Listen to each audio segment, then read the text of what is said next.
সুদখোর সুদের সম্পদ কখনো রাখতে পারবে না, ধ্বংস হয়ে যাবে। অল্প দিনের ভিতরে সে আঙ্গুল ফুলে কলা গাছ হবে, কিন্তু আবারও আল্লাহ পাক তারে ধ্বংসের মুখে ফালায় দিবে। কারণ সুদের টাকা ঘরে ঢুকায়া যদি সন্তানকে লালন পালন করো, হারাম টাকা ঘরে ঢুকায় যদি কেউ সন্তান লালন পালন করো, তাহলে এই সন্তান কখনো মা ভক্ত হবে না, বাবা ভক্ত হবে না। এই সন্তানের দ্বারা কখনো মঙ্গল হবে না। হারাম উপার্জনের মাধ্যমে যদি সন্তান লালন পালন করা হয়, ওই সন্তান কখনো মা বাবার মঙ্গল নিয়ে আসবে না। রাসূল বলেন, লা ইয়াদখুলুল জান্নাতা জাসাদুন গুযিয়া বিল হারাম। যে হারাম টাকা দিয়া রক্ত তৈরি হয়, গোশত তৈরি হয়, এই হারাম গোশত আর রক্ত কখনো জান্নাতে যাবে না। ঘরের ভিতরে সুদের টাকা ঢুকাইছো, রহমত কখনো ঘরে ঢুকবে না। হারাম টাকা ঘরের ভিতরে যেই ঢুকবে, রহমত ঢুকে না। স্বামী স্ত্রীর ভিতরে মিল থাকবে না, বাপ বেটার ভিতরে দ্বন্দ্ব লেগে থাকবে, মহব্বত থাকবে না, ভাই ভাই মহব্বত থাকবে না। এটা হারামের বদ আসর। সুদের টাকা, হারাম টাকা ঘরে ঢুকাইয়া, ঘুষের টাকা ঘরে ঢুকাইয়া, চিটারি বাটপারি করে ঘরে টাকা ঢুকাইয়া আমি ঘর বানাইলাম, রান্না করাইলাম, পাতিল ভরা ভাত আমি খাইলাম 1 প্লেট ভাত, 10 প্লেট ভাত খাইলো অন্যরা। হাসরের ময়দানে আল্লাহ পাক আমার কাছ থেকে 1 প্লেট ভাতের হিসাব নেবেন না, পুরা পাতিলের হিসাব আল্লাহ আমার কাছ থেকে নেবেন। আমি যদি বলি, মালিক আমি তো পাতিলের সবগুলি ভাত খাই নাই, সব ভাত তো অন্যরা খেয়েছে, আমি মাত্র 1 প্লেট ভাত খেয়েছি। আল্লাহ বলবেন, হারাম ঢুকাইছো তুমি, এজন্য পুরা পাতিলের হিসাব তোমার একা দেওয়া লাগবে। ঘর বানাইছো হারাম টাকা দিয়া, থাকছো তুমি 1 রুমে, বাকি 10 রুমে থাকছে অন্যরা থাকবে ফাও ফাও, হিসাব তাদের দেওয়া লাগবে না। কিন্তু তোমার হারাম টাকায় ঘর বানানোর কারণে এই পুরা ঘরের হিসাব আল্লাহ তোমার আমার কাছ থেকে একা নিবে। হারাম টাকা দিয়া যে বানাইছে তার কাছ থেকে একা নিবে। এবার আপনারা বলুন, ভোগ করবে 10 জন, হিসাব দিব আমি একা। এটা জানার পরেও যে হারাম টাকা ঘরে ঢুকায়, সে বুদ্ধিমান নাকি বোকা? বুদ্ধিমান না বোকা? ভোগ করবে 10 জন, হিসাব দিব আমি একা, এ বুদ্ধিমান না বোকা? বোকা। এজন্য সুদখোর দুনিয়াতেই তার সম্পদ দেখে যাবে কিভাবে ধ্বংস হয়, না হইলে তার সন্তান, না হইলে তার নাতিপোতা, এর ভিতরেই তার সম্পদ ধ্বংস হবে। আর হাসরের ময়দানে আল্লাহ পাক রব্বুল আলামিন তারে আযাব দিবে। বুতুনহুম কাল বুয়ুত ফিহাল হায়াত তুরা মিন খারিজ বুতুনিহিম। আল্লাহ রাসূল বলে, আমি মেরাজের রজনীতে জাহান্নামে দেখেছি একদল মানুষের পেট ভরা সাপ, আর মুখ দিয়া, নাক দিয়া, পায়খানা ছিদ্র দিয়া সাপ বাইরিতেছে। আমি জিব্রাইলকে জিজ্ঞেস করলাম, ভাই জিব্রাইল, মান হাউলাই, এরা কারা? জিব্রাইল বলে, হাউলাই আকালাতুর রিবা, এরা আপনার উম্মতের ভিতরে যারা সুদখোর ছিল, এই সুদখোরের শাস্তি হলো এটা। আল্লাহ রাসূল বলে, আমি দেখছি জাহান্নামের শাস্তি তো আছে, অপমানজনক শাস্তি হবে সুদখোরের, অপমানজনক শাস্তি। প্যার হাজিরিন, এজন্য আমি যে কথা বলতেছিলাম, আমি শুধু আল্লাহর বিধান মানলাম, আল্লাহর হুকুম মানলাম, নামাজের সময় নামাজ পড়লাম, রমজান মাসে রোজা রাখলাম, হজ ফরজ হইছে হজ করলাম, কিন্তু আল্লাহর নিষেধ যেগুলো আছে এর থেকে আমি বেখবর।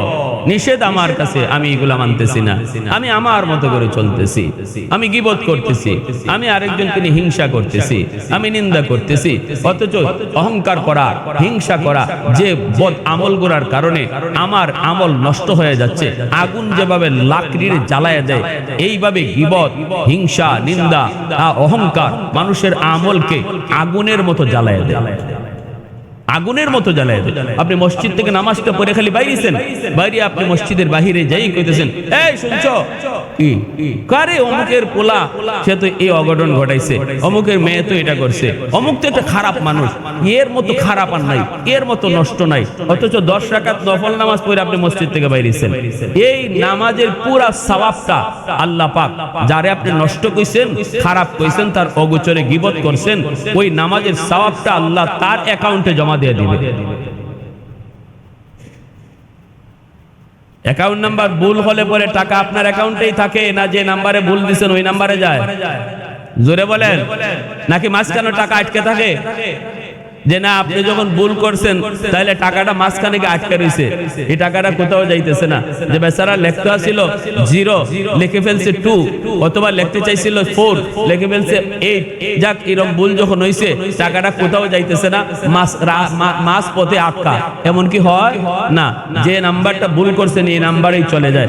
ঠিক তেমনি যে মানুষগুলা নামাজ আদায় করলো, তাসবিহ পড়লো, কোরআন পড়লো, আল্লাহর বিধান মানলো, কিন্তু নিষেধ কাজ থেকে বিরত থাকলো না, বাইরে এসে আরেকজন গীবত করলো, অহংকার দেখে হাঁটলো, পরনিন্দা করলো, হিংসা করে আরেকজন ঘৃণা করলো। পরশ্রী কাতরতা বাঙালি জাতির সবচেয়ে বড় একটা খারাপ অভ্যাস। বাঙালি জাতির জাতীয় বৈশিষ্ট্য হলো পরশ্রী কাতরতা।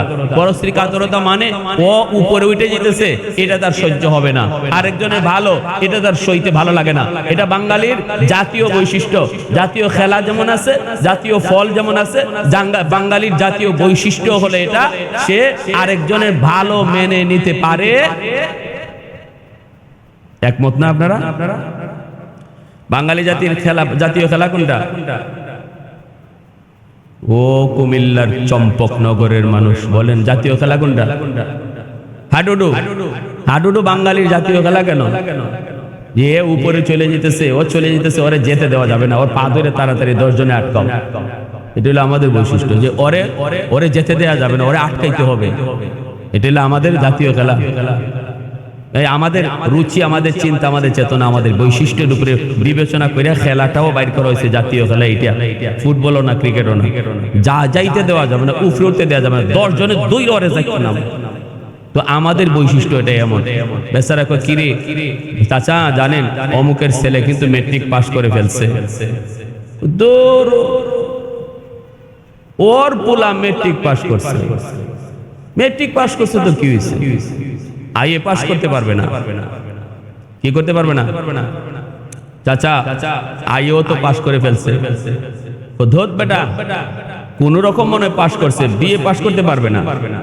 হিংসাটা দেখছেন তার ভিতরের অবস্থাটা। বিএ পাস করতে পারবে না। চাচা বিএও তো পাস করে ফেলছে। বিএ পাস করলে কি হবে? চাকরি পাবে না। কি পাবে না? চাকরি পাবে না। মানে নিতেই পারতেছে না সে। অমুকের ছেলে বিএ পাস করে ফেলছে, এটা সে মানতেই রাজি না, মানিয়ে নিতে পারতেছে। চাচা চাকরিও তো পেয়ে গেছে। আরে বেটা, চাকরি পাইলে কি হবে? বেতন পাবে না। চাচা বেতন পায় তো আমাদেরকে মিষ্টি খাওয়াইতেছে।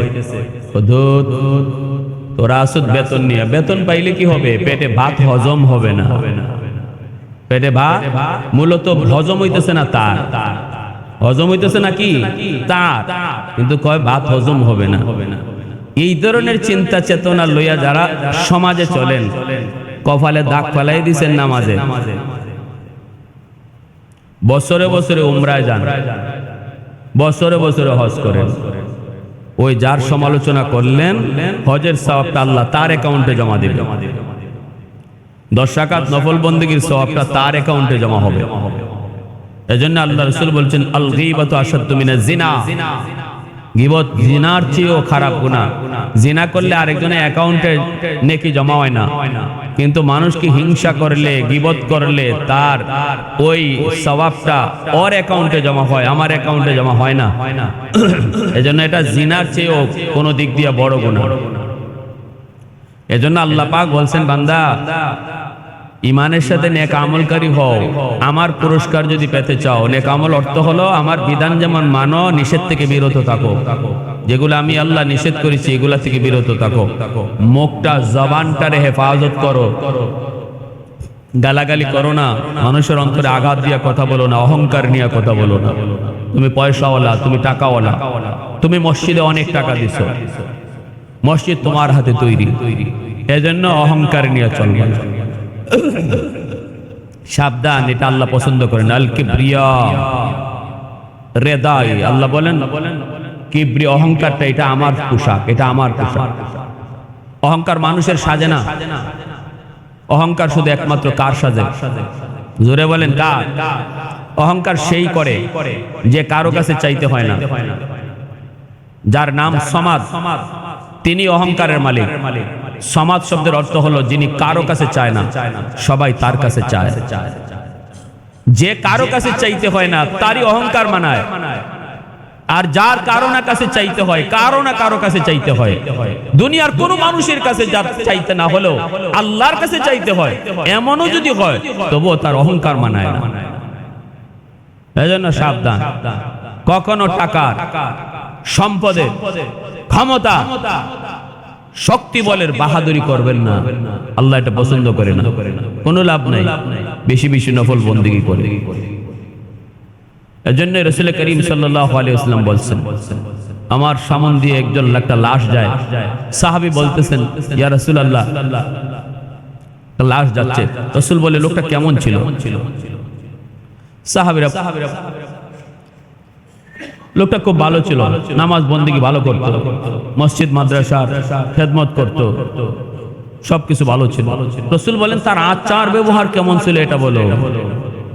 সাহাবীরা বলে আচার ভালো ছিল না, কোনো ব্যবহার ভালো ছিল না, মানুষের সাথে অহংকার নিয়ে কথা বলতো, ভাব দেখায় চলতো। রাসূল বলেন ক্বালা হুয়া ফিন্নার, রাসূল বলেন সে জাহান্নামী। রাসূল কি বলছেন? সে জাহান্নামী। আরেকজনের ব্যাপারে বলা হয়, ইয়া রাসূলুল্লাহ এই লোকটা আমল বন্দেগী কমই করত, মসজিদে ফরজ নামাজে তার পাওয়া যেত, ফরজ বন্দেগী এগুলা করতো, হালাল হারাম মান্য চলতো, অতিরিক্ত নফল বন্দেগী আমরা খুব কম দেখছি, অতিরিক্ত নফল বন্দেগী সে খুব কম করত, বাকি ফরজিয়াত গুলো আদায় করতো, হালাল হারাম মানতো।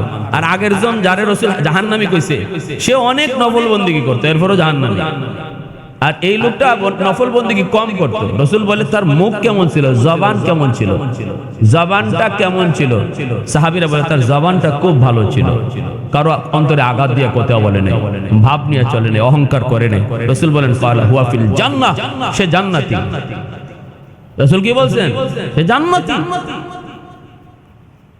এজন্য জবানটা সংযত করতে হবে, মন চাইলেই কিছু বলা যাবে না, মন চাইলেই বলা যাবে না, আগে জবানটারে জিজ্ঞেস করতে হবে আমার এই কথার দ্বারা, আমার এই আচরণটার দ্বারা সে কলিজায় ব্যথা পাচ্ছে কিনা, আমার অহংকার প্রকাশ পাচ্ছে কিনা, তারে আমি তুচ্ছ তাচ্ছিল্য করলাম কিনা, এই জিনিসটা আগে নিজে জিজ্ঞেস করতে হবে। যদি আপনার নিজে বলে না এই কথার দ্বারা সে ব্যথা পাবে, এর দ্বারা অহংকার প্রকাশ পাবে, এর দ্বারা তুচ্ছ তাচ্ছিল্য করা হবে, অফ করো, টোটাল অফ, জবানে শিলাই দাও। নইলে ওই যে নামাজটা পড়ে আইছো 4 রাকাত 6 রাকাত নফল নামাজ, ওটা ওর অ্যাকাউন্টে যাবে, যে তেলাওয়াতটা করে আসছে ওটা ওর অ্যাকাউন্টে যাবে। মানে আমিলা সর, কষ্ট পাইছেন আপনারা? কে ভাই পিছনে ভাইরা কষ্ট পাইছেন? এবার শুনেন আল্লাহ পুরস্কারের কথা কি বলে।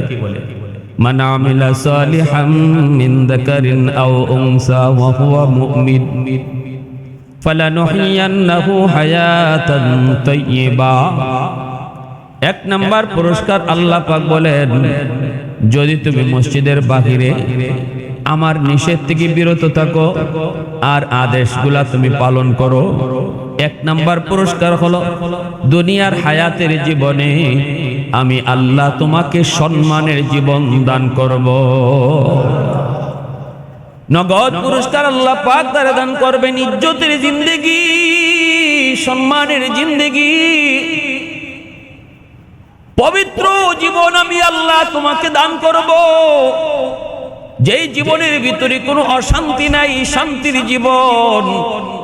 টাকা দিয়ে শান্তি কিনা যায় না, ক্ষমতা দিয়ে শান্তি কিনা যায় না, অর্থ দিয়ে শান্তি কিনা যায় না, শান্তি দেওয়ার মালিক কে? আল্লাহ বলেন ওই শান্তির জীবন আমি তোমারে দান করব। তোমার স্ত্রী তোমার সাথে ভালো আচরণ করবে, তোমার সন্তান তোমার সাথে ভালো আচরণ করবে, বাবার সাথে তোমার ভালো সম্পর্ক থাকবে, সমাজের মানুষের সাথে তোমার ভালো সম্পর্ক থাকবে, সবাই তোমার শ্রদ্ধা করবে, সম্মান করবে। ওই জিন্দেগি আমি আল্লাহ তোমারে দান করব। আর যদি তোমার ভিতরে ওই শর্তগুলি পাওয়া না যায়, তাহলে স্ত্রীর সাথে তোমার মহব্বতের সম্পর্ক থাকবে না। কোটি কোটি টাকার মালিক, 10 তলা বিল্ডিং এর মালিক তুমি, কিন্তু অশান্তির নরকে বাস করবা, ঘরটারে জাহান্নামের টুকরা বানায় দিব। সন্তান তোমার কথা শুনবে না, ছেলে তোমার সাথে গাঞ্জা খাবে, তোমার মেয়ে তোমার সামনে এসে বেপরদায় চলবে, পর পুরুষ নিয়ে ঘুরবে। এমন সমাজ আসেনি না ভাই? জোরে বলেন আসেনি না নাই?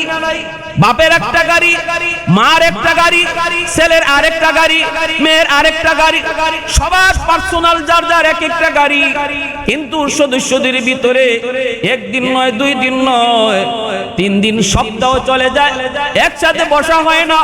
ছেলে বাবা মেয়ের দেখে না, মেয়ে বাবার সাথে দেখা হয় না, অথচ একই ঘরের সদস্য। ঢাকা শহরে গুলশান যান, বনানীতে যান, ধানমন্ডি যান, এই চিত্র। টাকার বালিশ, টাকার বিছানা, শান্তি নাই, অশান্তির নরক।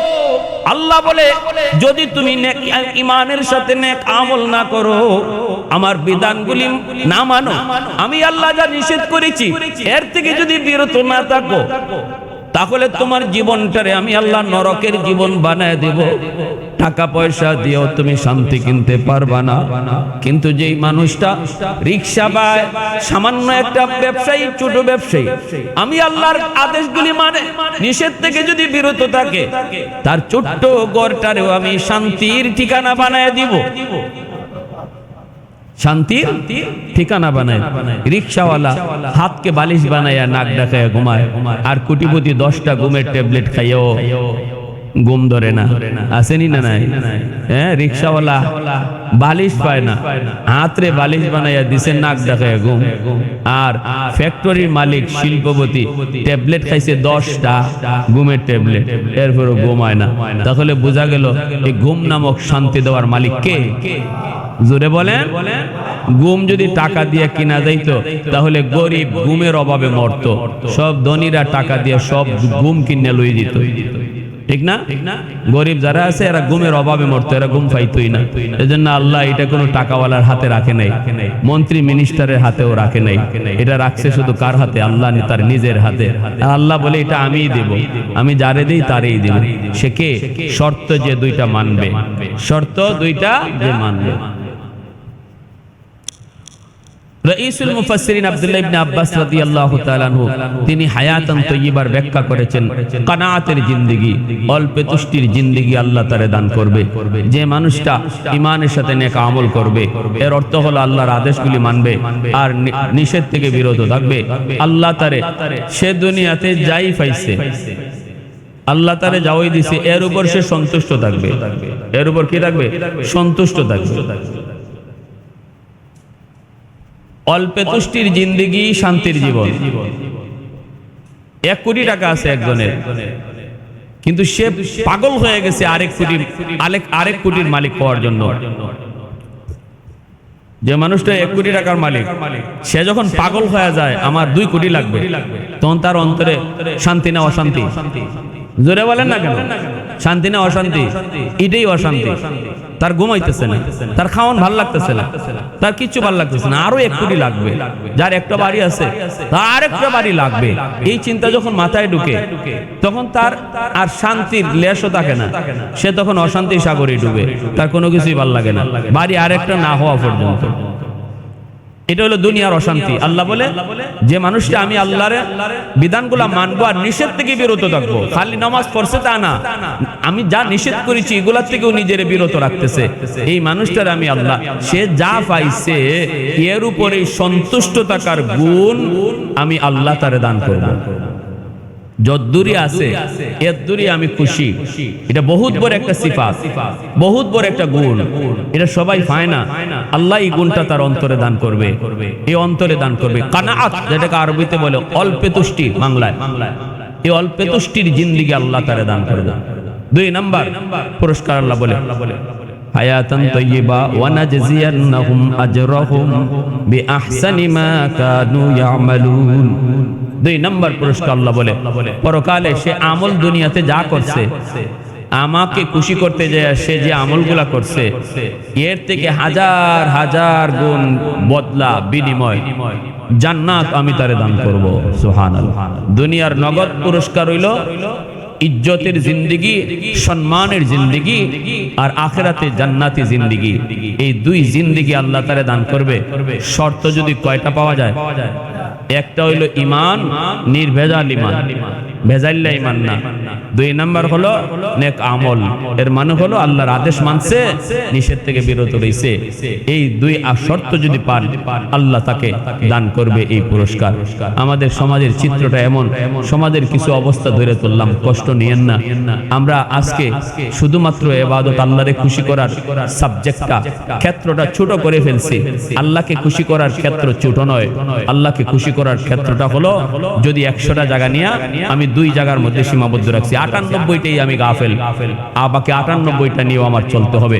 সমাজের মানুষের সাথে আমার সুসম্পর্ক রাখতে হবে, ঘরের বিবি বাচ্চার সাথে আমার সুসম্পর্ক রাখতে হবে, স্ত্রীর সাথে জুলুম করা যাবে না, বিবির উপরে জুলুম করা যাবে না, তার চাহিদাও পূরণ করতে হবে, তারও খুশি রেখে চলতে হবে, সন্তানগুলির দিন শিখাইতে হবে, বিবি সন্তানকে আল্লাহর পরিচয় শিখাইতে হবে।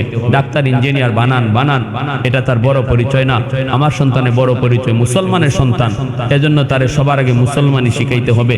এই সাবজেক্টগুলা দেখে দেখে যে লোকটা চলে, রাসূল বলে তার নফল বন্দেগী যদি কম হয়, তবু আল্লাহ তার সবার আগে জান্নাত দান করবে। আমি নামাজ পড়ি, আমার ঘর ঠিক নেই, কু আনফুসাকুম ওয়া আহলিকুম নারা, আমি নামাজি, আমার মেয়ে বেপরদায় চলে, আমি নামাজি, আমার ছেলে গাঞ্জা খায়, আমি নামাজি, আমার বউ বেপরদায় চলে। আল্লাহ পাক বলে তুমি আটো, তোমার নামাজও এখানে আটো। তুমি একজন গার্ডিয়ান হিসেবে তোমার ঘরের ফ্যামিলির মানুষকে কিভাবে চালাইছো, এই খবর আমি আল্লাহ তোমার কাছ থেকে নিব। এই প্রশ্নের জবাব তোমাকে দিতে হবে। একা নামাজ পড়ে জান্নাতে হওয়া যাবে না, পরিবারকে সাথে নিয়ে জান্নাতে যেতে হবে। এই ফিকির যাদের থাকবে না, একজনও জান্নাতে যেতে পারবে না, আল্লাহ আটকাই দিবে। যদি আমি যদি ফ্যামিলির পরিচালক হই, অবশ্যই আল্লাহর কাছে জবাব দিতে হবে। এই সাবজেক্টগুলো মান্য যে চললো, সেই তো আল্লাহর খুশি করলো, সেই তো শুধু আল্লাহরে খুশি করলো। একা একা জান্নাতে যাওয়ার চিন্তা যে করবে, সে জীবনও একা যাইতে পারবে না জান্নাতে। আল্লাহ তাআলা জান্নাত দিবেনই না। বনি ইসরাইলের পুরো বস্তির আল্লাহ পাক আযাব আর গজব দিয়ে ধ্বংস করে দিয়েছে, অথচ একজন বহুত বড় আল্লাহর ওলি জিকির করতেছিল। আল্লাহ বলতেছে ফেরেশতাদেরকে, যাও ওরে সহ ধ্বংস করো, ও একা জিকির করে শুধু জান্নাত চাইতেছে, কিন্তু ও আর কারো খবর নেয় না। আমার এই এমন জিকিরের প্রয়োজন নাই, ওরে সহ ধ্বংস করো। আল্লাহ আমাদেরকে সহি বুঝ দান করুন। সবাই বলে আমিন, আরো জোরে বলে আমিন।